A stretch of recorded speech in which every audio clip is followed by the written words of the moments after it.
Hey heroes! Ever wondered what would happen if Deku was forced to get engaged? Join us in part 1 of this thrilling What If series.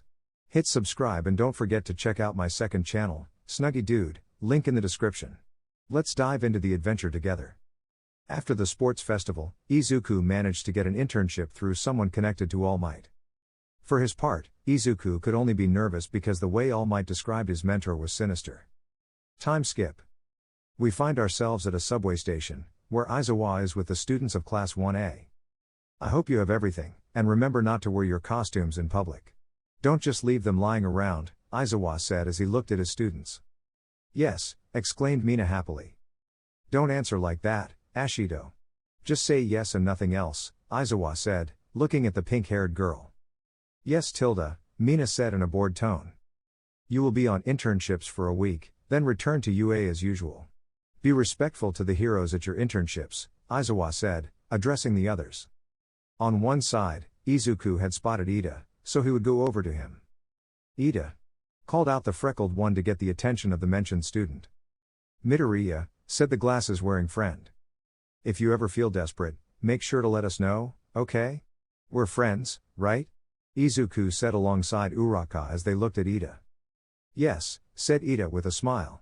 That smile managed to calm Uraka's thoughts, but Izuku was not satisfied with the response from the blue-haired student. On the other hand, Inko would be at home, tidying up the living room when someone knocked on the door. Who? Inko asked as she approached the door. Getting no response, Inko, with confusion, had no choice but to open the door and see who it was. Upon opening it, Inko would stand still as she saw the person in front of her. Hi Hisashi, Inko said, looking at her husband. Hello, Inko, said Hisashi, carrying a large backpack. But I thought you were in America, Inko said, still surprised. I came back, wanted to see you and Izuku, said Hisashi as he stood in front of Inko.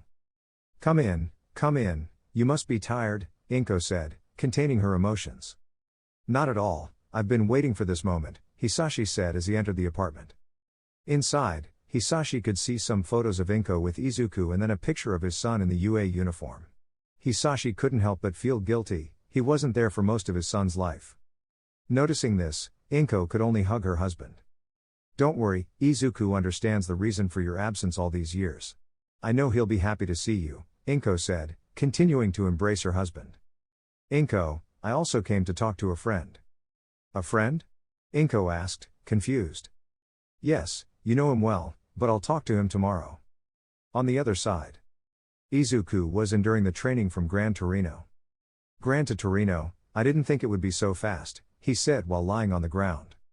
Looks can be deceiving, kid, Gran Torino said while standing on the table. Yo, you're right. Izuku was getting up, looking at Gran Torino. After a while, Izuku was talking with Gran Torino about how All Might taught. He was always a fool, but he was very clever in other things, Gran Torino said while adjusting his shoes. Gran Torino, how will I know if I'm getting better? He asked, looking at his mentor. You'll know, kid, you'll know. For now, I'll tell you to rest, it's already night, Gran Torino said as he went to his room. Izuku was thinking about how to improve, nothing came to mind. The only thing he could think of was to train. I'll take advantage of the fact that not many people pass through here, Izuku said as he entered an alley. At that moment, Hisashi was with Inko at a restaurant. Who's coming, Hisashi? Inko asked, somewhat curious. My friend. I told you I was going to see him, but he decided we should meet at a restaurant. I hope you don't owe him money, Inko said, looking at Hisashi with a dark expression. And no, we'll talk about an agreement we made in our adolescence. Oh look, there he comes, Hisashi said as he looked at the restaurant's door. A man with red hair would enter along with a woman with the same hair color. Hisashi, the man said, extending his hand to him. Ja, Hisashi said, returning the greeting. Inko, long time no see, Ja said, looking at the green-haired woman. Ja, I didn't know you were the one coming. How's Rebecca? Inko said, looking at the redhead. Here I am, Inko, said a redhead arriving on the scene. Rebecca, good to see you, Inko said as she stood up from her chair to greet her friend.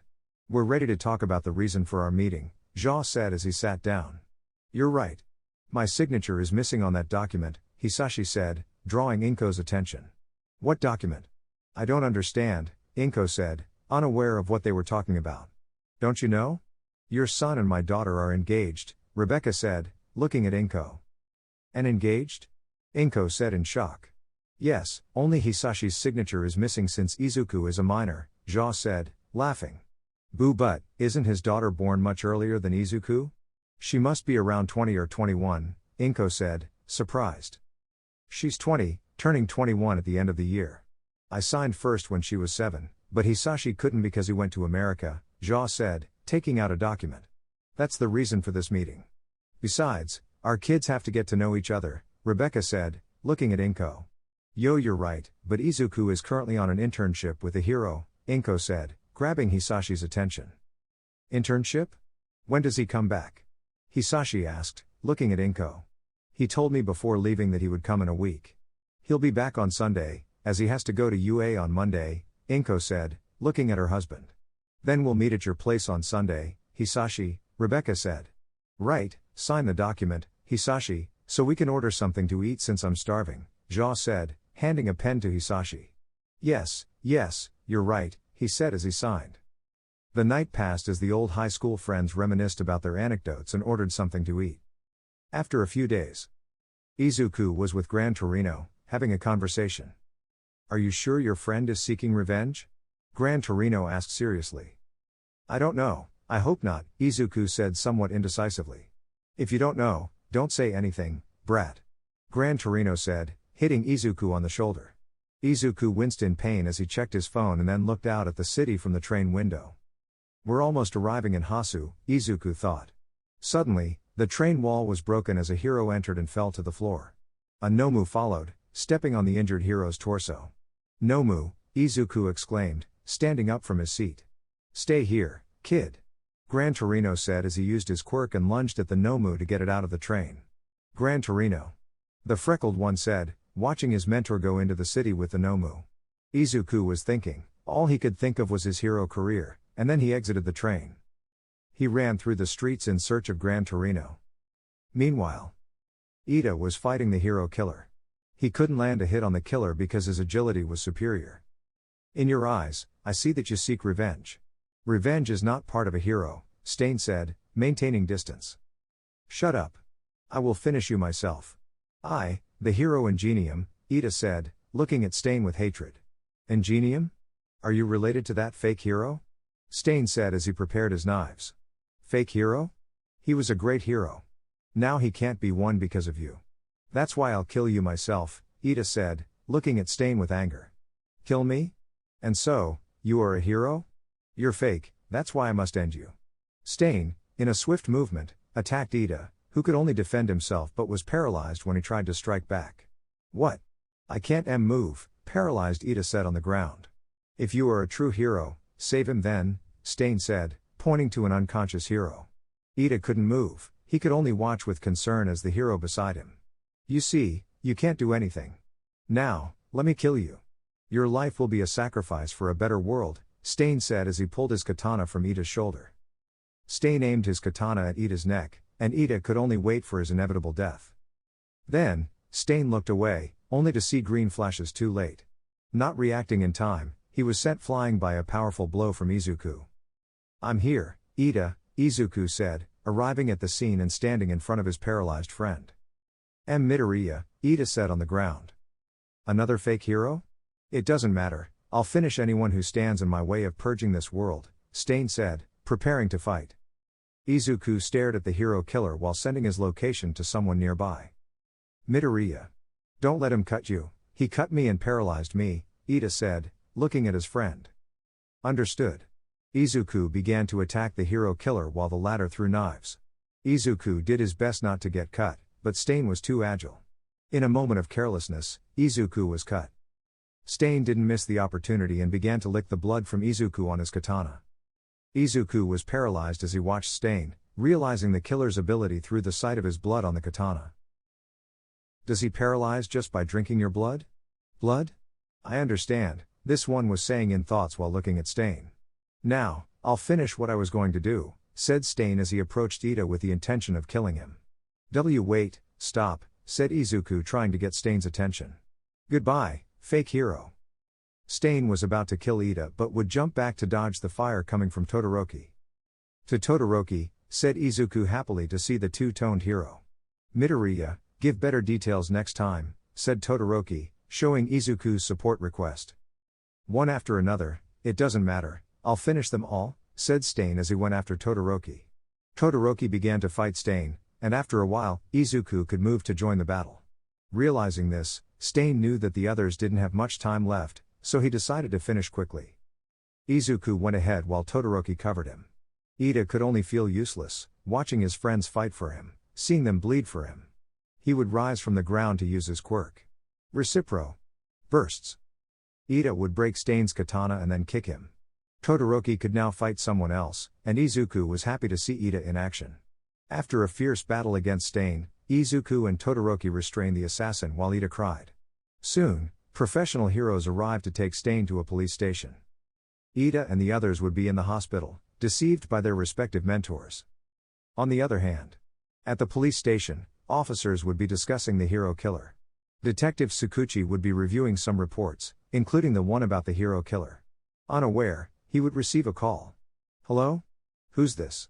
If it's someone bothering me, I'm not in the mood, Tsukuchi said as he answered the call. Hashtag, is that how you greet your superior, Tsukuchi? A female voice said through the call. Commander Nobunaga. I thought it was a telemarketing call, he said surprised. Hashtag, never mind, I assume you know about the arrest of the hero killer, Nobunaga said on the other end. Yes, I'm aware, Hero Endeavor is amazing, Tsukuchi said happily. Hashtag, yes, but I don't think it was him. Huh? Why do you say that? Do you suspect someone else? Tsukuchi asked. Hashtag, according to my sources, Endeavor was helping in the center of Hasu, while the hero killer appeared and was caught in a place further from the center. Unless Endeavor has another quirk, like multiplying or teleporting, and appeared there, I don't see another explanation, Nobunaga said. And no, he doesn't have another quirk. Hashtag, then it wasn't him. I want you to give me information about those involved in that place. From what I understand, there were UA students there, and if a student took down the killer, I should know, Nobunaga said. But what will you do when I give you the names of the students? Tsukuchi asked, curious. Hashtag, simple, I'll punish them for breaking the law and using their quirks without their internship hero's supervision. Alright, I'll give you the information by email in a few hours, until then, goodbye, Tsukuchi said as he bid farewell. In a dark place. Just a few more days to find out who my fiancé is. I hope he's not an idiot like the others, otherwise, I'd be the mockery of my coworkers, Nobunaga said while sitting in a chair. Izuku was in the hospital with Ida and Todoroki. I was stubborn. My revenge blinded me, and I acted without thinking. Thanks to that, you're all here in the hospital with me, Ida said, lowering his head. It wasn't your fault, Ida. We defeated the hero killer, right? So, no need to apologize, Izuku nervously replied. Your behavior was not right, but as Midoriya said, there's no need to apologize. I just ask that you don't do it again, Todoroki said, looking at Ida. I promise I won't. I've learned my lesson, Ida said, lifting his head. Suddenly, a large dog-like man opened the door, grabbing Izuku and the others' attention. Hello, good afternoon. I'm Kenji Tsurugame, the police chief, woof, said the chief as he looked at the group. The police chief is here to tell you something. I'll stay because what he says involves me too, Todoroki explained. The police chief started scolding each of the students, making Todoroki listen angrily. As the police chief, I appreciate your efforts. However, I can't announce that students defeated the hero killer.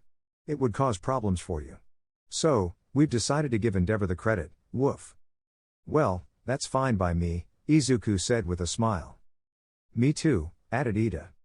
I should have started with that, Todoroki said, somewhat embarrassed. Meanwhile, Tsukuchi was having coffee when he received a call. Hello? He answered. Don't you have my number saved yet? Nobunaga scolded Tsukuchi. Sorry, I forgot, Tsukuchi nervously laughed. Anyway, did you find out the names? Nobunaga asked. The police chief said it wasn't necessary anymore. So, I assumed I didn't need to send the names of the involved students. What? Tsukuchi, that damn dog shouldn't question my decisions. I'm part of an organization more important than the police. I give you an order to give me the students' names. Clear? But what if the chief says something? I said, Is it clear? Nobunaga demanded. Yes, clear. Good, I want that report this afternoon, Nobunaga said before hanging up. Tsukuchi didn't like dealing with an angry woman, and Nobunaga was no exception. With no other choice, he had to prepare the report as instructed. Meanwhile, Izuku sat on the hospital bed while Ida and Todoroki checked their phones. By the way, Midoriya, why don't you have your phone? Ida asked curiously. Well, it broke during our fight with the hero killer, Izuku replied nervously. Wow, that's really unlucky, Todoroki commented, glancing at the freckled boy. Isn't it? Izuku chuckled happily. Suddenly, the door was opened by Gran Torino. Gran Torino, what are you doing here? Izuku asked, looking at the retired hero. The police chief sent me. He says someone knows everything that happened and wants you all present tomorrow at 7 o'clock, Gran Torino replied. Someone? But who? Izuku nervously questioned. I don't know, kid. It must be someone important since the police chief seemed uneasy. Well, I'll leave you be. Remember, tomorrow at 7 o'clock, Gran Torino said as he left. Who could it be? Ida wondered. I don't know. All I know is that we'll find out tomorrow, and I don't think we'll like it, Todoroki said while putting away his phone. Izuku turned off the light and lay on his bed, lost in thoughts. Who could it be? He pondered before eventually falling asleep. The next day, Izuku, along with Ida and Todoroki, was on a bus. They were with their internship heroes, being taken to a location. Izuku could see the vast area, filled with military personnel and other combat teams. His eyes sparkled with amazement, he was impressed by what he saw. The bus parked, and Izuku and his companions disembarked, greeted by a commander. Good day, heroes. Leader Nobunaga in Special Operations wants to see you. Please follow me, the commander said, leading the way. The others followed, observing the surroundings. After a while, they reached a metal door. Leader Nobunaga. They're here as you requested. The commander announced. After a moment, Nobunaga's response came through the communicator. Let them in, excluding their heroes, Nobunaga ordered. The commander opened the door, ushering the students inside. The heroes tried to follow, but the commander stopped them. Sorry, but you can't come in. It's the leader's orders. Please wait outside, the commander said, closing the door. While the commander led the heroes elsewhere, the students entered and saw a woman sitting in a chair. Upon seeing them, she smiled and stood up. So, you're the ones who took down the hero killer, am I right? Nobunaga asked, looking at the three. How do you know it was us? And who are you? Ida questioned defensively. Ha ha ha. Show some respect, kid, Nobunaga laughed and swiftly left Ida unconscious on the floor. Izuku and Todoroki stared in surprise. Anyone else want to fall unconscious? Nobunaga asked, looking at the remaining two. Todoroki went on the defensive but soon found himself unconscious like Ida. Izuku, feeling nervous, didn't know whether to attack or not. Without thinking, he remained silent, sitting on a chair. Nobunaga, upon witnessing Izuku's respectful behavior, could only smile and approach him. Well, at least you have manners and aren't like your friends. Tell me, do you know why you're here? Nobunaga asked as she moved closer to Izuku. Why yes, I know, Izuku replied nervously due to Nobunaga's proximity. Then you must be aware that there will be consequences for you and your friends, Nobunaga stated while studying Izuku's face with her hands. Why yes, I assumed that when they mentioned someone knows about what we did, Izuku said, still nervous. As far as I understand, they call you troublemaker. Can I know why? Nobunaga inquired. Well, mostly because I break my limbs using my quirk, and I guess it's because I tend to act at the least opportune moments, Izuku admitted, feeling somewhat embarrassed. Well, you're a good kid, and you don't have to be downhearted. Do me a favor and take your friends with you. I'll talk to their heroes, Nobunaga said as she distanced herself from Izuku. But, was that the only reason you called us? Izuku asked with some insecurity. No, well, I wanted to talk to your friends, but they seemed hesitant. So, I decided to talk to their heroes instead, Nobunaga explained while looking at some documents. Izuku could only carry Todoroki and drag Ida towards the exit. The heroes observed their unconscious students and entered the room, leaving them in the waiting area. After a few hours, the heroes exited the room with the commander. They took their students to the hospital for a final checkup, riding the bus again. Meanwhile, Ida and Todoroki left the place, but Izuku, with his usual bad luck, had to stay a few more days. Days passed until it was Sunday, the day Izuku would leave the hospital and discover something surprising. Izuku stood outside Gran Torino's house, bidding him farewell. "Thanks for being my internship hero, Gran Torino. I improved a lot in the fight with the hero killer," Izuku said before receiving a smack from Gran Torino. "Damn kid, you should know the hero killer didn't fight seriously. I hope that teaches you never to trust too easily," Gran Torino said, shouting. I know, I was just kidding," Izuku replied, laughing. "Well, kid, you better go home. Your mom must be worried," Gran Torino said, saying goodbye to Izuku. "Yeah, goodbye, Gran Torino." As Izuku walked, a voice stopped him. "Hey, kid, who are you?" Gran Torino asked, smiling. "Oh. I'm Deku," Izuku replied with a smile. After a while, Izuku reached home. It felt strange because there was no car outside when he left. He thought it might be a neighbor's car and didn't pay much attention.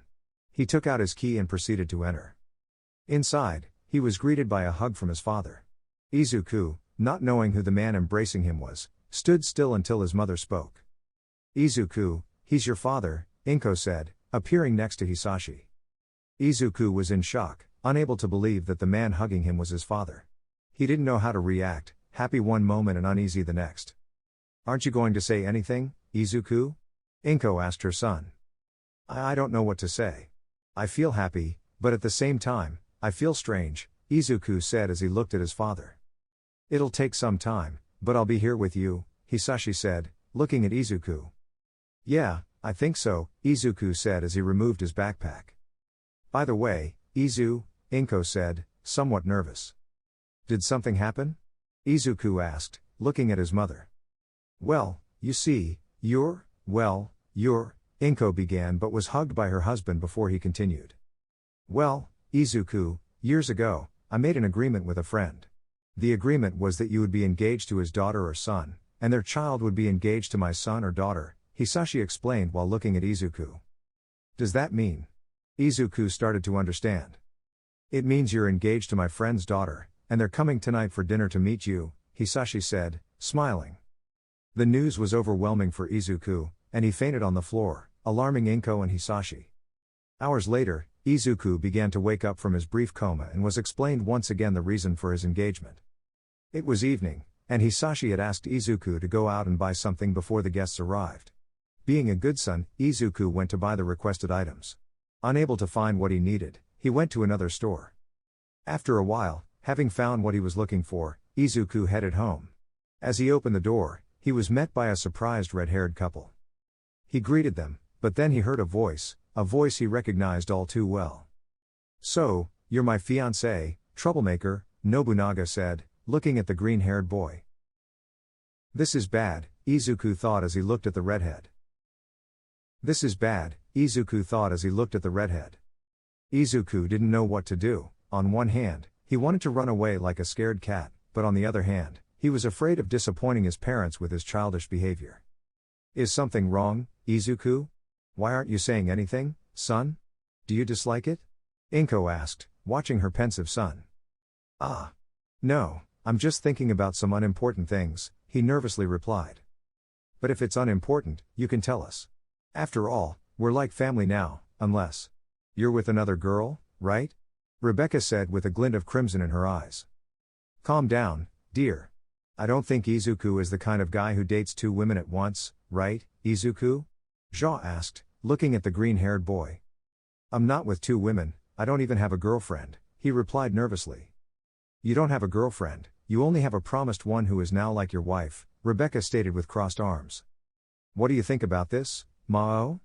Hisashi asked, looking at the redhead. "I don't care, I don't think he's that kind of guy.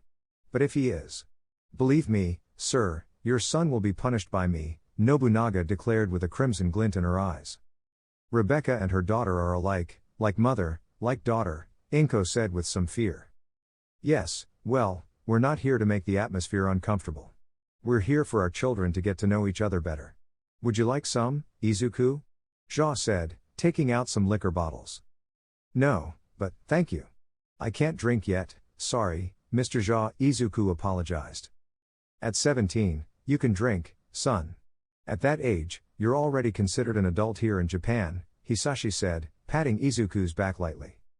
Let's continue, Rebecca said, joining the group.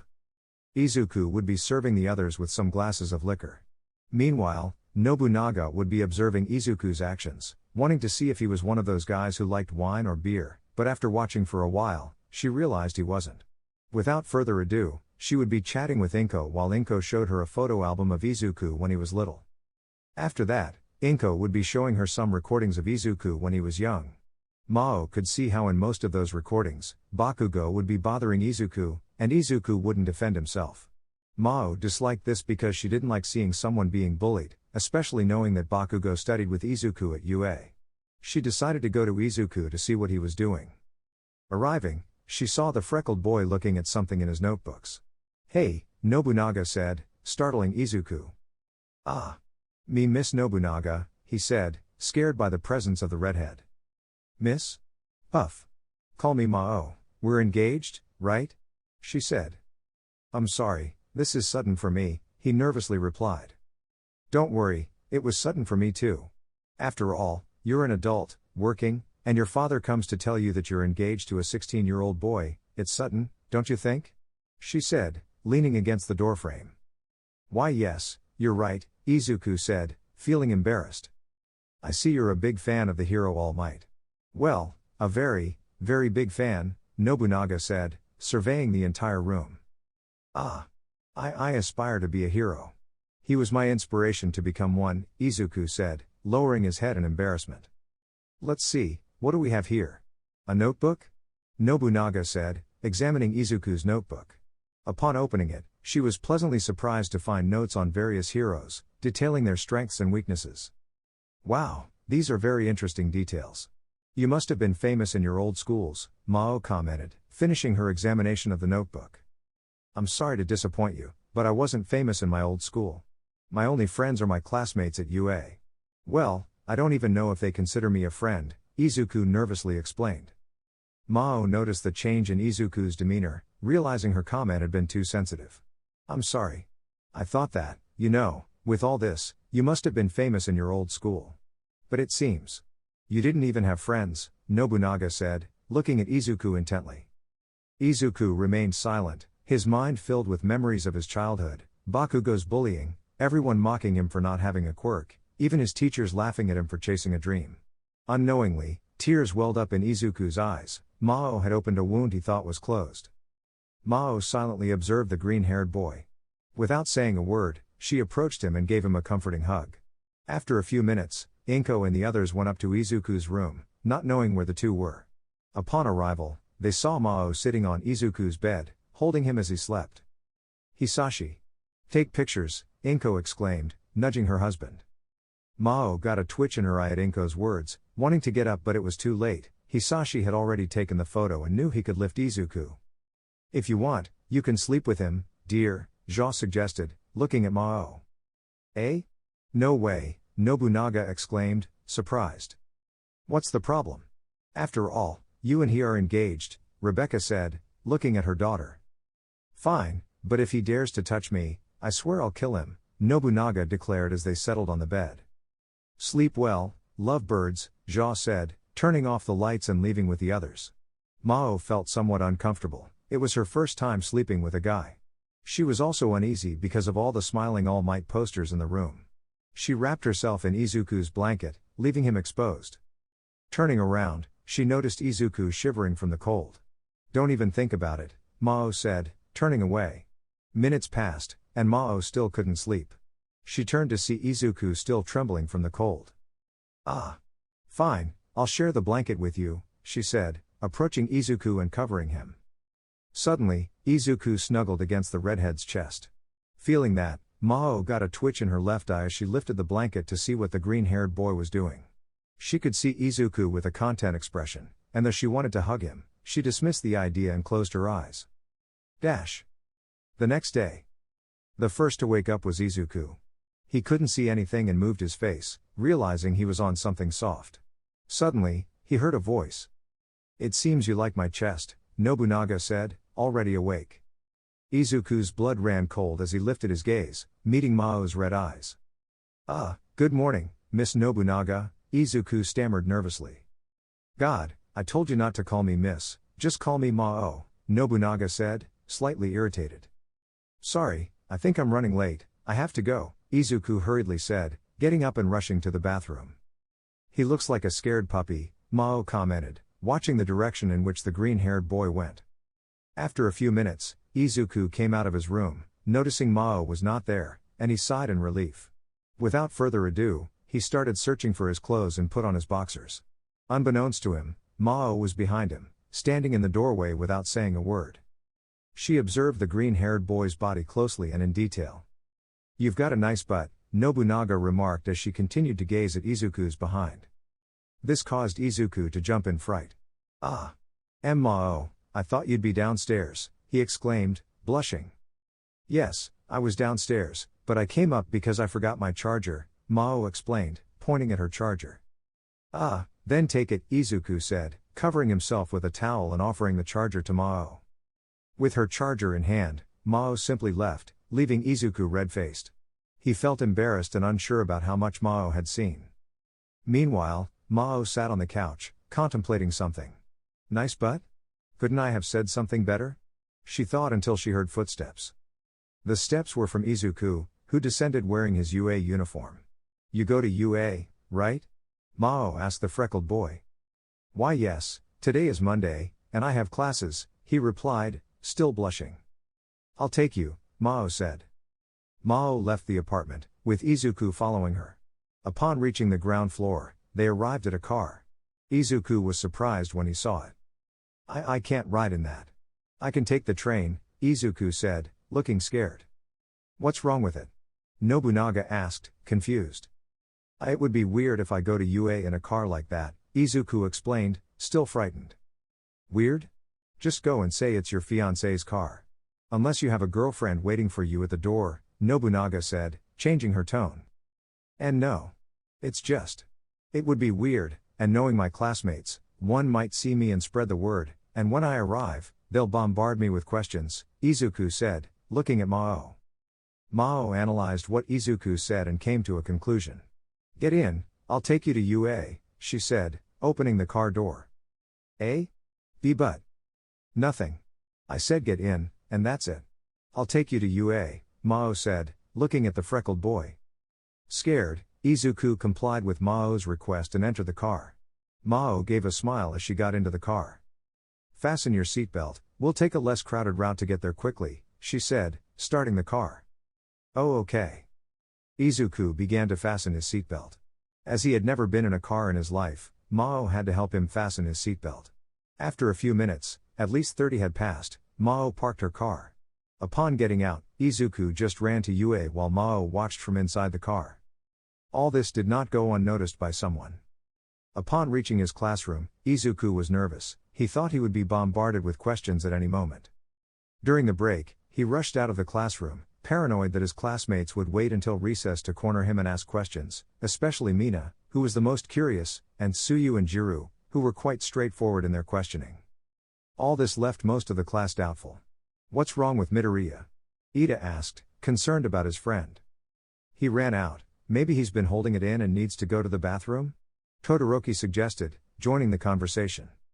I don't know, but when you have to go, Mineta added, also joining the discussion. On the other hand, Izuku was running through the UA halls but got grabbed and dragged into a room, where he was forcefully seated on a sofa. Please don't do anything to me. I only have 100 yen for my train fare, Izuku exclaimed, terrified. Calm down, Shonen, it's me, Toshinori said, trying to soothe Izuku. All Might? But, Izuku didn't finish because the blonde hero interrupted. I brought you here just to talk about One for All, Toshinori said, pulling out 2 cups. Oh, yeah, about that. I'm doing better than ever, Gran Torino taught me a lot, Izuku said cheerfully. Not just about that, I also want to know who the girl who brought you here this morning in that car was, Toshinori said while pouring tea and leaving Izuku surprised. Not just that, I also want to know, who was the girl who brought you this morning in that car? Toshinori asked while pouring tea and leaving Izuku surprised. Izuku didn't know how to respond. On one hand, he wanted to tell the truth, but on the other hand, he wanted to lie to keep his engagement a secret. She is my sister. He said with a nervous smile. Sister? Kid, as far as I know, you don't have a sister, stepsister, or pets, Toshinori said, looking at the freckled boy. The mention of no pets hurt Izuku. He always dreamed of having a pet, but living in an apartment made it impossible. Tell me the truth, kid. It's just us two, no one will know what you say, said Toshinori, handing the green-haired boy the teacup. Seeing his mentor's smile, Izuku gained confidence and, without saying more, he was about to reveal to Toshinori that he had a fiancée. At first, Toshinori thinks it's a joke. But when Izuku explains everything, his smile disappears. Worried about his teacher's serious look, Izuku nervously asks, All Might, is something wrong? Midoriya, do you know what you just did? Toshinori said, still with a serious expression. No, what did I just do? He asked even more nervously. What you just did is a miracle. I always thought you'd stay single because of your hero obsession. I thought you'd never have a girlfriend, but surprise! You got something better than a girlfriend, you got a fiancé. In simple words, you already have a wife. I tried so hard to make you less shy. Oh, my goodness. Tell me, what's she like? Where did you meet? When's the wedding? Will there be food at the wedding? Toshinori proceeded to transform into his muscular form and began congratulating the green-haired boy. Wedding? Wait, All Might, you're getting ahead of yourself. Well, we met a couple of days ago during my internship, but I only got to know her well yesterday. You're right, kid, you're right. So, what's she like? All Might said, reverting to his normal form and sitting back on the sofa. Well, she's tall, taller than me, with red hair and eyes. She has a serious attitude and tends to be very straightforward in what she says, he said, recalling how Mao complimented his backside. At that moment, Izuku blushed with embarrassment just remembering that. The entire conversation was overheard by someone who didn't like it at all. Toshinori was about to ask something more, but suddenly, the door was abruptly opened. How come the damn nerd has a fiancé? Bakugo exclaimed, all worked up. Bakugo, didn't they teach you it's rude to enter without knocking? Toshinori said, taking a sip of his tea. I don't give a damn. I just passed by with Kirishima and heard this, Bakugo said while closing the door. Kirishima? Is Kirishima there? The green-haired boy asked nervously. No, that idiot went to the bathroom in a rush, but how is it that you have a fiancé, nerd? Bakugo asked, sitting beside Izuku. Midoriya, he has a fiancé, but now that you know, I want you not to tell anyone, Toshinori said, looking at the ash blonde. I'll tell everyone, Bakugo said with his usual temper. Bakugo, please, this is new for Midoriya, so let him tell others on his own, Toshinori said, looking at a nervous Izuku. Fine, Bakugo said reluctantly. Great, Toshinori said, transforming into his muscular form and hugging both of them. Don't hug me, you smell old, Bakugo said in his typical aggressive tone. Izuku was leaving UA, explaining the reason for his sudden break to Ida and Uraka. They had calmed down, thinking they had done something wrong that upset Izuku. Meanwhile, Izuku continued lost in his thoughts when he accidentally bumped into someone. Sorry, he apologized from the ground. Izuku would lift his gaze and find someone unexpected for him. Miss Mao, he said, looking at the redhead. Don't call me miss, just call me Mao, she said, looking at the green-haired boy on the ground. Don't call me miss, just call me Mao, she repeated, gazing at the boy on the ground. Oh okay, Mao, but what are you doing here? I thought you'd be at work. I leave 20 minutes earlier than you, so I can afford to come pick you up, she said while searching for something in her pockets. But you wouldn't have to go through the trouble of picking me up, I could have taken the train, he said, somewhat embarrassed by the redhead's action. From now on, I'll come to pick you up. You won't take the train anymore, understood? She said, staring directly at the green-haired boy. But Izuku managed to say. But nothing. I told you, from now on, I'll come to pick you up myself. Besides, I'm here to take you to what will be our home, Mao said while showing some keys. A new home? Izuku exclaimed, not expecting such news. Yes, so get up, and let's get in the car, she said, starting to walk. Without further ado, Izuku would get up from the ground and start walking behind Mao, and they would reach her car and get in. Mao would start driving while Izuku sat beside her. Izuku was looking at the streets like a child, he could only settle into the seat while starting to feel sleepy. He tried not to fall asleep, but in the end, he succumbed to Morpheus' embrace. Upon arrival, the first thing Mao would do is park her car and then turn it off. "Alright, we're here," she said, looking to her side. She could only see Izuku sleeping. She wanted to wake him up, but his face was illuminated by the afternoon light, giving a beautiful image of her fiancé's face.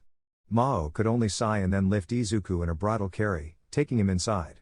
She would climb the stairs to open a door and throw him on the bed in the room.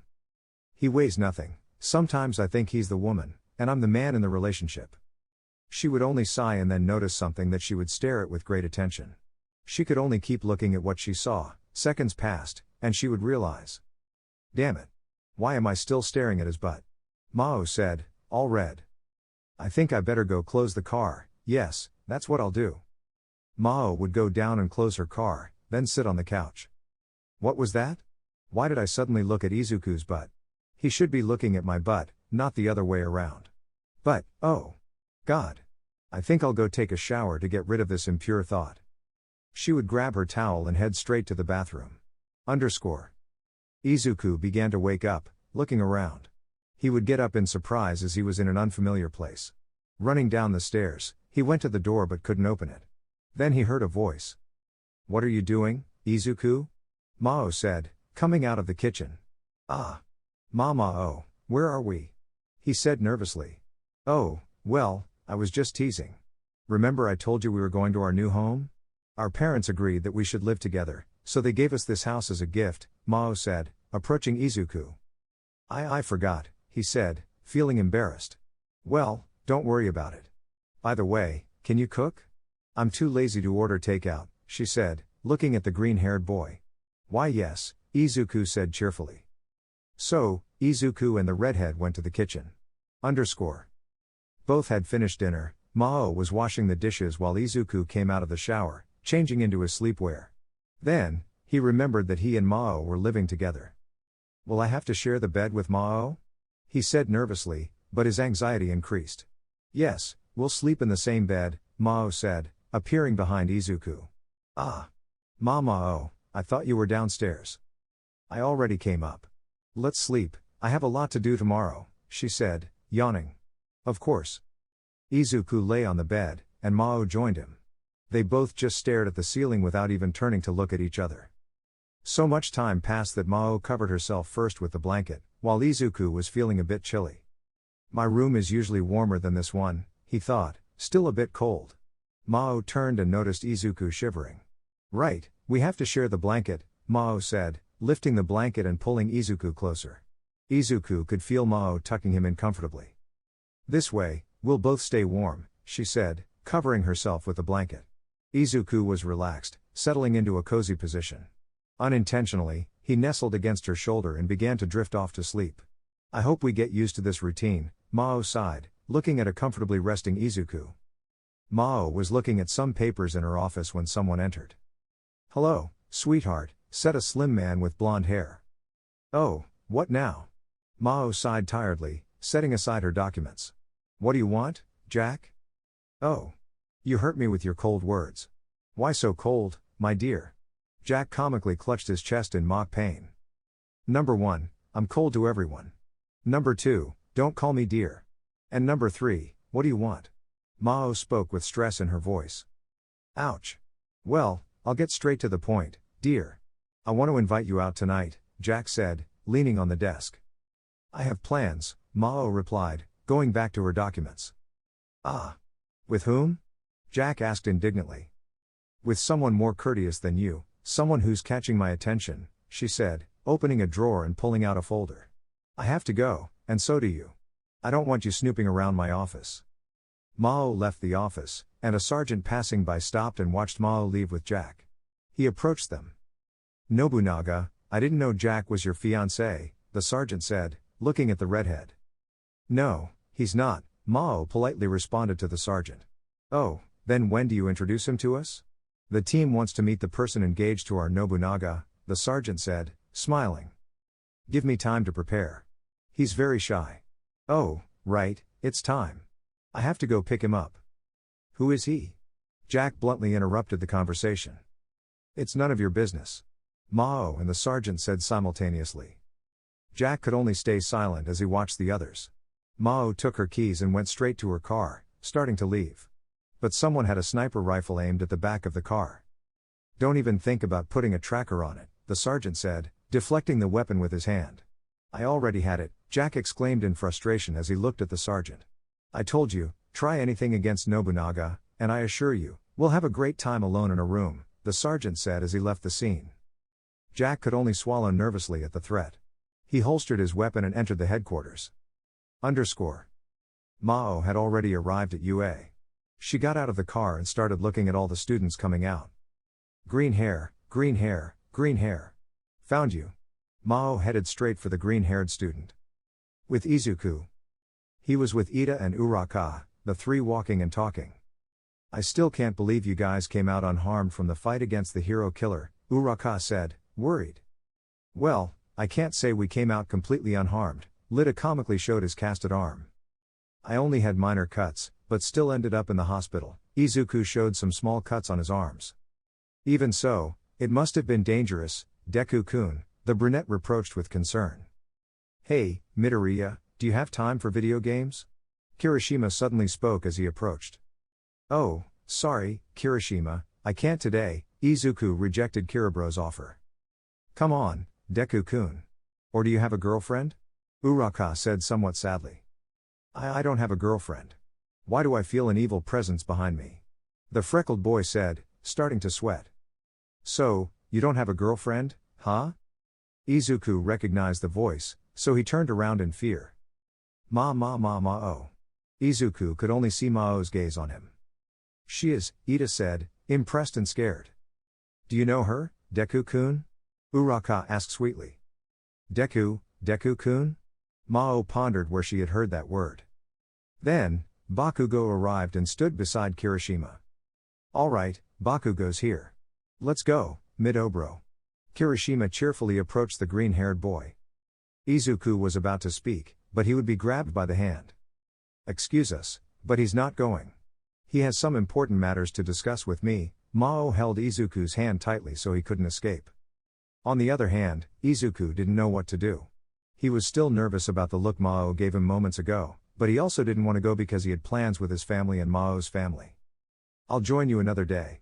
Now I have to talk to Nobunaga-san about my statement at the hero killer scene. Nobunaga-san? But you said Mao, Lita said thoughtfully. I mean, you must have misheard. That's it. You misheard. See you, guys. Izuku was the first to run out while pulling Mao. They both reached the exit, and Mao got into the car with Izuku.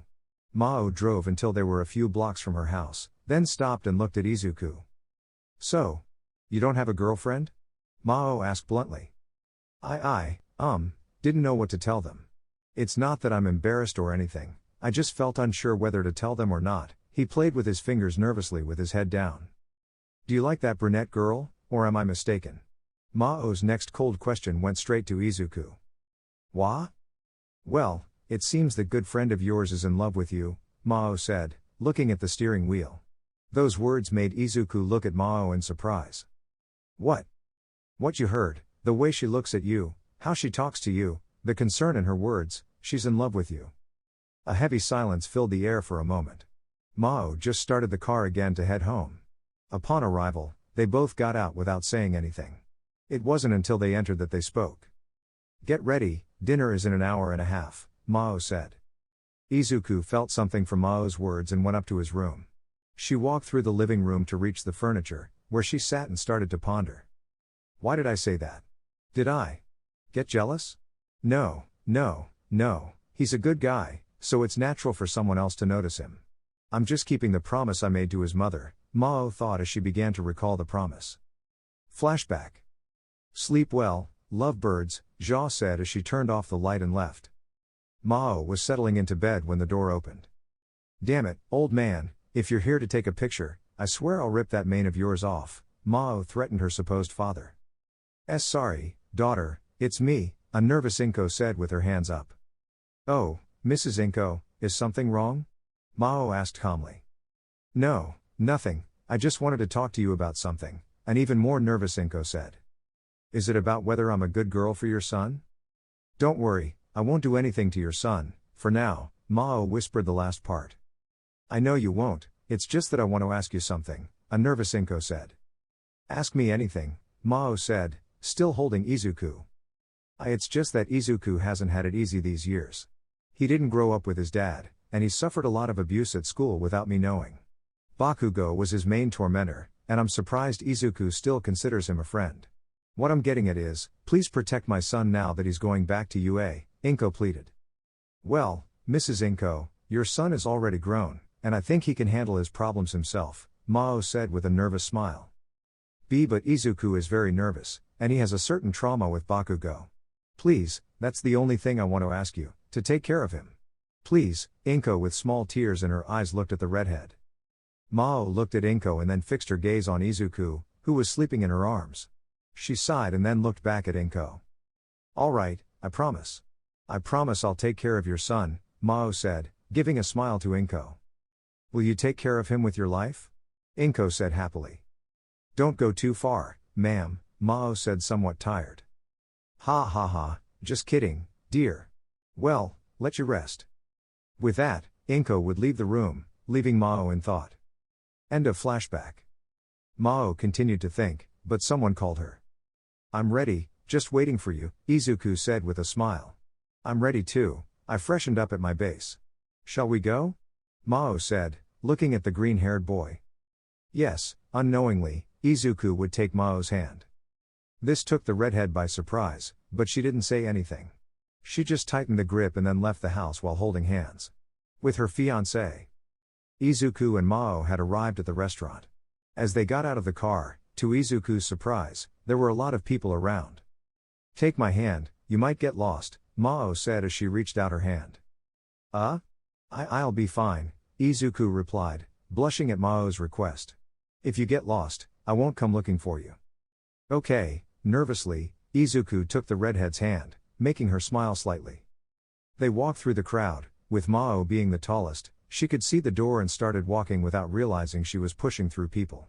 However, Izuku, being short, got bumped by everyone passing by. Miss, you need to wait in line, said the receptionist at the door. My family is inside, they made a reservation 2 hours ago, Mao replied. Family name? The attentive receptionist asked. Jean Nobunaga and Rebecca Nobunaga. Oh. Here they are, go ahead, they are on the second floor. The receptionist opened the way for Mao. Once inside, Mao turned to see Izuku, disheveled and with a slight cut on his cheek. What happened to you? Mao asked, surprised. I got hit by people on the way here, and I think I cut myself with someone's belt, Izuku explained, holding the cut. Come on, let's go to the bathroom. Without letting Izuku think, Mao pulled him by the hand to the bathroom. Upon arrival, Mao closed the door and lifted Izuku onto the sink. She spread Izuku's legs and approached him, putting her belt between his legs. Mao, Izuku blushed at the position. Don't move, I'll fix you up quickly. Mao wet her hand and ran it through Izuku's hair, using a comb to fix it like a doll. It'll sting a bit, but you're a man, so you'll endure it. With an alcohol-soaked cloth, Mao cleaned Izuku's cut, causing him to jump in pain. Izuku was about to fall, but Mao held him by the hips and pulled him closer to her. Suddenly, the bathroom door was opened by a janitor. Mao, it hurts. The word hurts was misunderstood by the janitor. See, carry on. I didn't see anything. The janitor quickly closed the door and ran away. Izuku and Mao blushed, with Mao feeling more embarrassed since they were in the men's bathroom. If someone from their group saw them in that position, they might think she was being inappropriate with Izuku. Let's go, Mao said without turning, exiting the bathroom with Izuku following behind. When they came out, most people looked at them strangely, some provocatively, and others just gave Mao a thumbs up. As they walked, Izuku spoke up. I didn't know your parents had the same last name. Me neither, but maybe that's why your parents and mine get along, Mao said, heading to the second floor with Izuku. Upon reaching it, most of the area had high dividers, so Izuku was on tiptoes trying to find his parents. Mao stopped him. "Don't strain yourself, I found them." She grabbed Izuku's hand, and they went to where their parents were. Upon arrival, the adults greeted them. "Finally, you arrived. I thought you got lost, but sit down," Jia said, holding a glass of wine. "We reserved a spot for you two since you're engaged, so you should be together," Inko added, pointing to a table for two. Izuku and Mao took their seats, and a waiter handed them the menu. After ordering, the waiter left. "How's school, Izuku?" Rebecca asked while pouring wine. "Ah, everything's fine. Classes are tiring, and so are the training sessions. I heard you're going to a camp next week. Is that true?" Hisashi inquired, looking at his son. Mao perked up at that question. "Why yes, I have an exam, and then I need to buy some things for the camp." "Let me know how much money you need," Hisashi said as he poured wine. "I'll inform you." "Now, let's toast to a great future family union," Jia said, raising his glass. The family gathering went smoothly, dinner arrived, and so did the drinks. Izuku only had a full glass since he had an exam the next day, and Mao didn't allow him due to his age. As the night ended, Mao's parents called a taxi. Before getting in, Jia spoke to Izuku. "Listen, when you get home, stick by her side. Mao can be a bit overprotective and bossy." Okay, Mr. Jia," Izuku replied nervously. "Ha, don't call me Mr. Just call me Dad." "Feel free, I won't mind," Jia said before leaving. The taxi started, leaving Jia with the others. During the ride, Izuku felt nervous about Jia's words, unsure about Mao's behavior. Upon reaching home, the taxi driver helped Izuku get Mao inside, placing her on the couch. The taxi driver left, leaving Izuku alone with Mao. He stood by the door, and suddenly, "Why do I feel a chill down my spine?" Izuku said, only to be hugged from behind. Izuku and Mao blushed. Mao, with a rosy hue on her cheeks, greeted Izuku, saying, "Hello, little Izuku, or maybe I should call you my little partner?" These words brought a deeper shade of red to Izuku's face. "I think it's about time for you to freshen up. How about you go take a shower?" he suggested, trying to divert the situation. "You're probably right, but what if we just relax and have a chat instead?" Mao proposed. "Eh? Well, that sounds more reasonable.